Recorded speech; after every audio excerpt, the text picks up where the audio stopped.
इतिहास में वही देश आगे निकलता है जो शोर से दूर रहकर सबसे खतरनाक काम कर जाता है, और ठीक ऐसा ही भारत ने इस वक्त कर दिखाया। सबसे पहली बड़ी खबर कि भारत की जानिब से पाकिस्तान पर अब तक की सबसे बड़ी स्ट्राइक की गई है और एक बहुत बड़ी साजिश, भारत की साजिश पकड़ी गई है।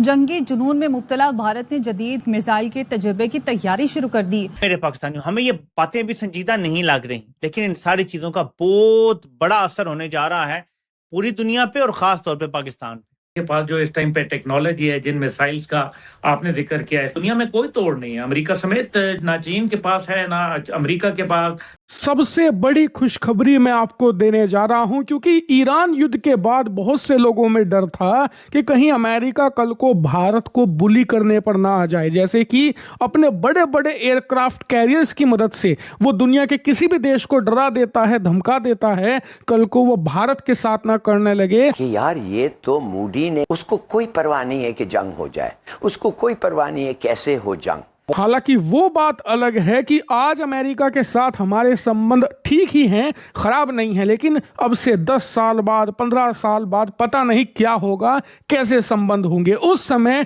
अगर कल को अमेरिका हमें ऐसे ही परेशान करेगा तो हम कैसे उसे जवाब देंगे। तो आपका ये डर आज खत्म हो जाएगा, बल्कि आपकी छाती गर्व से फूली नहीं समाएगी। मैं ऐसा क्यों कह रहा हूं, आप बस खबर देख लो, जान लो। बहुत बड़ी खबर है, बड़ी इंटरेस्टिंग खबर है, और इस खबर के ऊपर ग्लोबली मैराथन ट्रांसमिशन शुरू हो चुकी हैं। आसान भाषा में बताता हूं, extra trajectory long duration hypersonic cruise missile. आसान भाषा में बताऊं तो ऐसी क्रूज मिसाइल जो कि बहुत ज्यादा लंबी दूरी तक वार कर सके।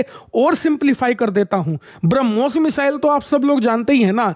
ब्रह्मोस मिसाइल को 20 से गुना कर लो, इतनी भीषण रफ्तार, इतनी भीषण तबाही ये मचा सकेगी, और इसे रोक पाना इम्पॉसिबल है। अमेरिका के लिए भी आने वाले 10 सालों में भी ऐसी कोई टेक्नोलॉजी नहीं आने वाली जो इस ETL को हरा सके। अंधेरी रात में जब खामोशी अपने जोबन पर हो, जब दुश्मन खुद को नाकाबिले तस्खीर समझकर अपनी फतह के ख्वाब देख रहा हो, तब अचानक आसमान का सीना चीरती हुई एक आग बरसे। ऐसी आग जो सिर्फ रोशनी नहीं बल्कि फना का ऐलान हो।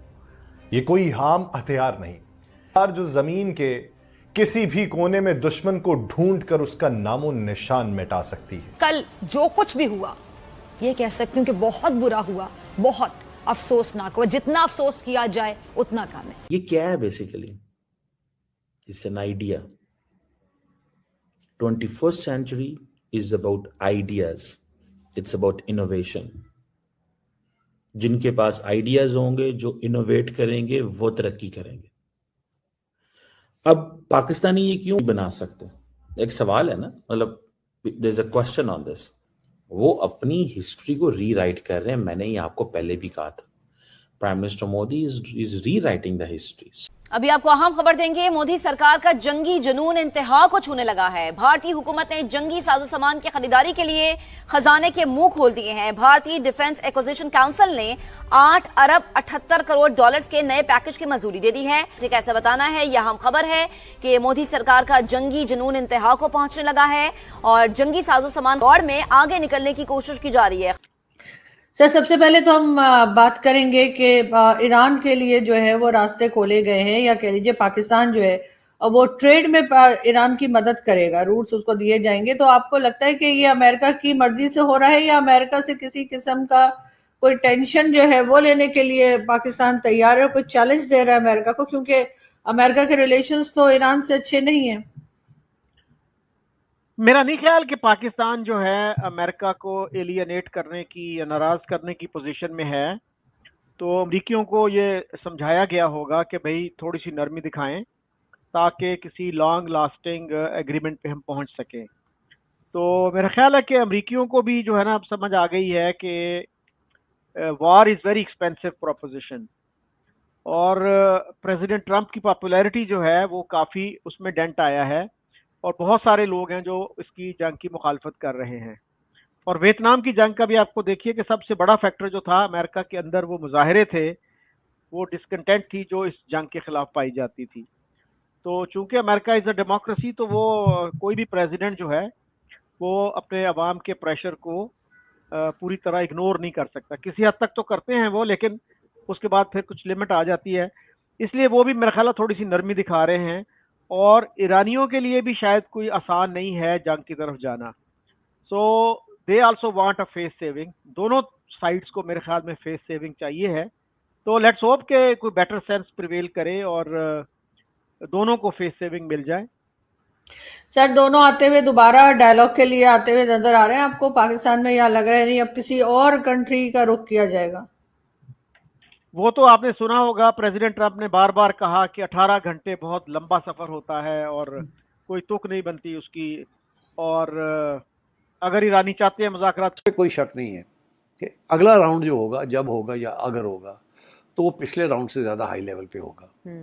एस्केलेशन लेडर वो ऑलरेडी चढ़ गया ना एस्केलेशन। पाकिस्तान उस पे ऊपर है। अच्छा, तो अब बात यह है कि अगर ऐसी सिचुएशन है जी, तो दुनिया तो चुप करके नहीं बैठेगी। जैसे कोई चीज शुरू होगी तो एक साइड की कोशिश होगी कि ये समझना कि विद इन अ डे और 2 और 3 इस जंग को रोक दिया जाएगा।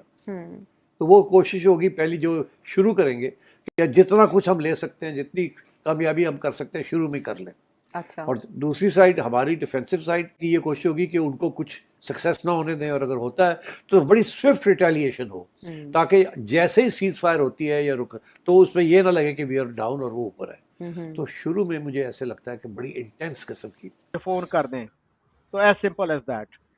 तो अब शायद पाकिस्तान में ना हो और हो सकता है किसी यूरोपियन मुल्क में हो मुज़ाकरात, और बहरहाल जहाँ पे भी हो, इस्लामाबाद के लिए तो आपको पता है ना कि कितने हमारे लिए मसाइल क्रिएट हो जाते हैं, क्योंकि हम स्मार्ट सिक्योरिटी पे यकीन नहीं रखते, हम तो हैम हैंडेड सिक्योरिटी पे यकीन रखते हैं कि सब बंद कर दो और ये भी कर दो वो भी कर दो।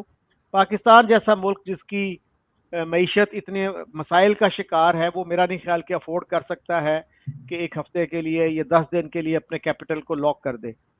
तो लेकिन सर दोनों ईरान और अमेरिका खुश नजर नहीं आ रहे पाकिस्तान से, उसकी क्या रीजन है? जी, कल भी हमने बात की थी इस पे। ईरान के एक अहलकार ने तो खुल के कह दिया कि जी पाकिस्तान के वो क्रेडेंशियल्स नहीं हैं, पाकिस्तान की क्रेडिबिलिटी नहीं है। तो अमेरिका को कोई शक नहीं है कि अगला राउंड जो होगा, जब होगा या अगर होगा, तो वो पिछले राउंड से ज्यादा हाई लेवल पे होगा। एस्केलेशन लेडर वो ऑलरेडी चढ़ गया ना एस्केलेशन। पाकिस्तान उस पे ऊपर है। अच्छा, तो अब बात यह है कि अगर ऐसी सिचुएशन है जी, तो दुनिया तो चुप करके नहीं बैठेगी। जैसे कोई चीज शुरू होगी तो एक साइड की कोशिश होगी कि ये समझना कि विद इन अ डे और 2 और 3 इस जंग को रोक दिया जाएगा। तो वो कोशिश होगी पहली जो शुरू करेंगे कि जितना कुछ हम ले सकते हैं, जितनी कामयाबी हम कर सकते हैं शुरू में कर लें।